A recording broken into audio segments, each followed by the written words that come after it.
Good morning guys. നമുക്ക് ഇതിന്റെ school exhibition കാണാൻ പോയല്ലോ. സോ അതുകൊണ്ട് തന്നെ രാവിലെ എണീറ്റ് ജസ്റ്റ് ഒരു ചായ ഒക്കെ കുടിച്ചു കേട്ടോ. പിന്നെ കിച്ചണിൽ പോയി നോക്കിയപ്പോ ഇന്ന് നമുക്കിവിടെ ദോശയാണ്. ദോശയും സാമ്പാറും. എന്തോ ചെന്നൈയിലെ ദോശ സാമ്പാർ എന്ന് പറഞ്ഞാൽ അതൊരു സ്പെഷ്യൽ ഐറ്റം തന്നെയാണ്. പ്രത്യേകിച്ച് വീട്ടിലുണ്ടാക്കിയതുകൊണ്ട് പിന്നെ പറയേ വേണ്ട. അങ്ങനെ നമ്മൾ പോവാൻ വേണ്ടിട്ട് റെഡി ആയിട്ടോ. ഇതാണ് ഇന്നത്തെ എന്റെ ഔട്ട്ഫിറ്റ്. എങ്ങനെയുണ്ട്? അടിപൊളിയല്ലേ?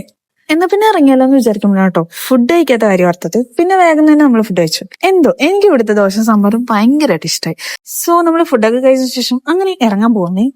ഇതാണ് എന്റെ ഫ്രണ്ടും അവന്റെ ബ്രദറും കേട്ടോ. അവന്റെ സ്കൂളിലാണ് ഇന്ന് എക്സിബിഷൻ നടക്കുന്നത്. അങ്ങനെ നമ്മൾ സ്കൂളൊക്കെ ഒന്ന് ചുറ്റിക്കണ്ടപ്പോ എന്റെ മനസ്സിൽ എന്റെ സ്കൂളിന്റെ പഴയ പഴയ ഓർമ്മകളൊക്കെ ആയിട്ടോ വന്നിട്ടിരുന്നേ. ഇതാണ് കേട്ടോ അവർ ക്രിയേറ്റ് ചെയ്തേക്കുന്ന അവരുടെ എക്സിബിഷൻ ഹാള്. ഇവിടെ ഓരോരോ സെക്ഷനായിട്ട് അവരവരുടെ വർക്ക് അവർ ഡിവൈഡ് ചെയ്തേക്കാണ് കേട്ടോ.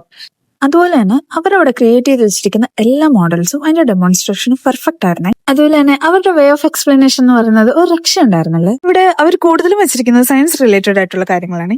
സോ നമ്മളൊരു മെഡിക്കൽ സ്റ്റുഡന്റ് ആയതുകൊണ്ട് നമുക്ക് അറിയാവുന്ന പോലെ നമ്മൾ അവർക്ക് എക്സ്പ്ലെയിൻ ചെയ്ത് കൊടുത്തു കേട്ടോ. അപ്പോൾ ഞാനും ഹാപ്പി, അവർ ഹാപ്പി. ഞാൻ ഫസ്റ്റ് ടൈമാണ് ചെന്നൈയിൽ ഒരു സ്കൂളിലൊക്കെ പോകുന്നത്. സോ ഇവിടെ വന്നിട്ട് എനിക്ക് ഈ ഒരു എക്സ്പീരിയൻസ് വേറെ പോലെയായിരുന്നു കേട്ടോ. ഞാൻ ഫീഡ്ബാക്ക് ഒക്കെ കൊടുത്തതിന് ശേഷം ജസ്റ്റ് സ്കൂളൊക്കെ ജസ്റ്റ് ഒന്നുകൂടെ ഒന്ന് ചുറ്റിക്കാൻ കേട്ടോ. ഇതുപോലെ സ്കൂളിന്റെ ഓരോ ഫ്ലോറിലും ഓരോരോ മോഡൽസ് ആട്ടോ ഒരു പ്രിപ്പയർ ചെയ്തേക്കുന്നത്. പക്ഷെ എല്ലാം ഒന്നും എനിക്ക് വീഡിയോയിൽ ആഡ് ചെയ്യാൻ പറ്റില്ല കേട്ടോ.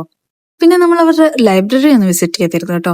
ശരിക്കും പറഞ്ഞാൽ ഈ സ്കൂളിൽ തന്നെ എടുത്തു പറയാനുള്ളതാണ് ലൈബ്രറി.